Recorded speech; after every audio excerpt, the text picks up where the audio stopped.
Menarik kalau kita lihat Iya. dari IHSG yang rebound ini ya, Safira, apa yang menarik nih? Iya benar, kalau misalkan kita lihat IHSG ini rebound dan terjadi penguatan begitu ya di pasar domestik kita, diperhatikan lebih didorong oleh antisipasi pertumbuhan ekonomi yang lebih tinggi nih Pak di Q3 2022 setelah Menko Perekonomian Luhut Binsar Panjaitan ini memperkirakan bahwa pertumbuhan ekonomi ini dapat mencapai 6% Pak. Dan kalau Oke. misalkan kita lihat rebound IHSG juga diyakini seiring dengan ketidakpastian nih soal kenaikan harga BBM, dan info terbaru keputusan ini tinggal menunggu dari Pak Jokowi saja. Dan sepertinya kalau misalkan kita perhatikan seperti tadi yang saya sudah sampaikan begitu ya, ini pemerintah sepertinya menunggu ada bansos tersalurkan terlebih dahulu. Jadi supaya tidak menimbulkan kaget di masyarakat begitu Iya, ya. beberapa daerah khususnya di wilayah timur Indonesia juga sudah menerima bantuan sosial tunai ini ya, atau BLT ya, bantuan langsung tunai ini untuk menjaga lonjakan harga nantinya ketika harga dari BBM ini akan dipastikan untuk naik, walaupun memang belum diumumkan secara resmi ya. Ini kayaknya memang masih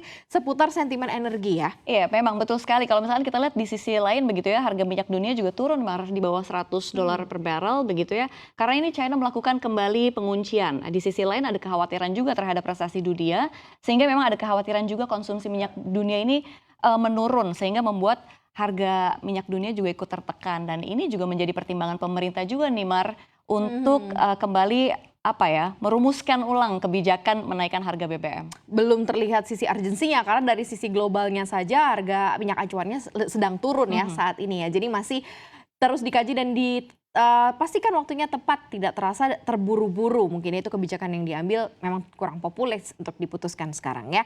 Kemudian apalagi nih di tengah kondisi dari kenaikan BBM subsidi ini? Iya betul, bahkan kalau misalnya kita ketahui begitu ya, di tengah ekspektasi kenaikan harga BBM subsidi ini secara mengejutkan, ini PT Pertamina Persero melalui anak usahanya PT Pertamina Patraniaga ini menurunkan harga BBM yang non subsidi. Nah lumayan nih, penurunannya berkisar Rp2.000 per liter. Lumayan. Lumayan. Lumayan. Kalau beli 10 liter jadi 20.000 gitu ya. Benar. Karena memang ini yang dibutuhkan adjustment terhadap apa yang terjadi di global dengan harga yang sampai ke end user gitu ya. Jadi kalau turun ya turun, kita juga bisa rasain penurunannya ya. Oke, kita geser ke bursa mancanegara atau bursa global nih, apa yang menarik nih Safira? Kalau misalkan kita lihat begitu ya, sementara dari eksternal kalau kita lihat bursa regional ini pergerakan bursa Asia juga mayoritas bervariasi begitu ya, dan kalau kita lihat bursa Wall Street gitu ya juga terpantau agak rebound begitu ya kalau kita lihat bursa Wall Street begitu ya, dan investor ini masih mengantisipasi potensi kebijakan moneter yang lebih agresif di regional setelah sebelumnya The Fed dan European Central Bank atau ECB ini mengindikasikan akan agresif menaikkan suku bunga meskipun hal ini juga membawa dampak negatif ke perekonomiannya. Dan Mar, ini patut juga dicermati nih kalau rilis data manufaktur China yang turun ke 49,5 dan kontraksi untuk periode Agustus 2022. Kalau kita lihat di bulan Juli lalu ini berada di level 50,4. Oke, ini yang terjadi di bursa regionalnya. Nikkei, Hang Seng, Straits Times melemah, sementara Shanghai Composite agak sedikit ada penguatan 0,27%. Nah ini kan kalau kita lihat nih ya, Safira, ini kan akhir pekan. Biasanya kita juga bolehlah kita review apa-apa saja yang menarik dari sisi sektoral nih, Safira. Iya, Mar, kalau misalnya kita lihat indeks sektoral gitu ya, mayoritas menguat, adapun yang menguat 1,16 tadi sektor energi begitu ya, yang didorong oleh kenaikan harga energi seperti batu bara. Dan patut juga dicermati bahwa permintaan batu bara ini masih tinggi di tengah masih terganggunya suplai dari Eropa. Setelah adanya perawatan pipa Nord Stream ditambah musim dingin yang akan datang di bulan Oktober. Jadi di bulan Oktober tuh udah mulai nyalain alat pemanas gitu ya. Kalau misalkan tadi saya tanya-tanya teman saya yang tinggal di sana, jadi kayak udah mulai Oktober dinginnya nih. udah mulai kerasa ya. Udah mulai kerasa. Dan pada perdagangan Kamis ini harga batu bara kontrak Oktober di pasar ICE Newcastle ini ditutup di $433,7 Amerika Serikat per ton. Ini melonjak 4,38% dibandingkan hari sebelumnya. Dan penguatan kemarin juga merupakan yang tertinggi, Mar, sejak 10 Agustus. Lalu di mana ada saat itu harga batu bara juga melonjak 6,93%.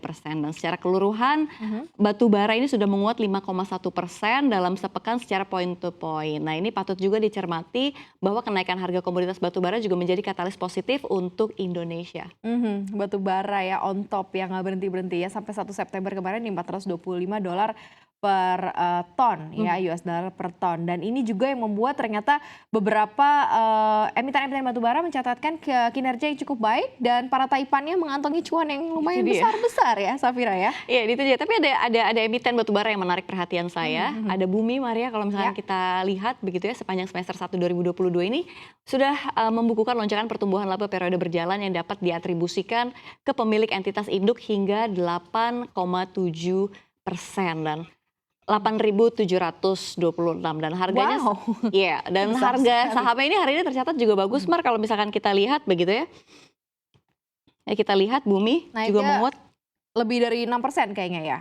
Nyaris, tadi sebenarnya nyaris. Di sesi 1 nyaris 6%, sekarang di 5,33%. Nah, sedangkan kalau misalkan kita lihat secara year to date begitu ya, harga saham Bumi ini sudah naik 103 poin atau 156,06% gitu. Dan bukan tanpa alasan juga nih, Mar. Di semester 1 2022 ini Bumi sudah meraup laba yang diatribusikan ke pemilik induk senilai 167 juta dolar Amerika Serikat, dan kenaikan harga batubara juga tentu mendongkrak kinerja Bumi sendiri begitu. Betul, harga batubaranya sudah bikin input yang bagus, ditambah lagi sebenarnya kinerjanya juga bagus ya, 8.726% kenaikan laba yang diatribusikan untuk pemilik entitas induk. Wow, ini besar sekali untuk Bumi Resources ya. Well, kita ke rupiah nih, seperti apa yang menarik untuk kita perhatikan. Kalau tadi kan kita lihat ternyata di pasar spot jam 15 lewat 2 menit waktu Indonesia Barat masih melemah ya terhadap dolar Amerika Serikat, walaupun kisarannya masih di 14.800-an. Iya, bahkan memang tadi sempat di 14.900-an begitu ya. Kalau kita lihat memang nilai rupiah ini terpantau terus bergerak melemah, bahkan sempat menyentuh di 14.908 poin. Nah, kalau diperhatikan ini indeks dolar Amerika Serikat juga selama beberapa hari terakhir begitu ya menguat seiring dengan semakin kuatnya sinyal kenaikan suku bunga acuan dari The Fed yang agresif pada pertemuan September ini, Mar. Oke.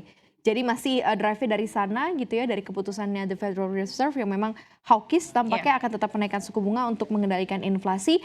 Kita juga harus bersiap-siap begitu ya di bulan September ini, katanya memang tidak terlalu baik untuk indeks, tapi kita akan lihat nanti seperti apa.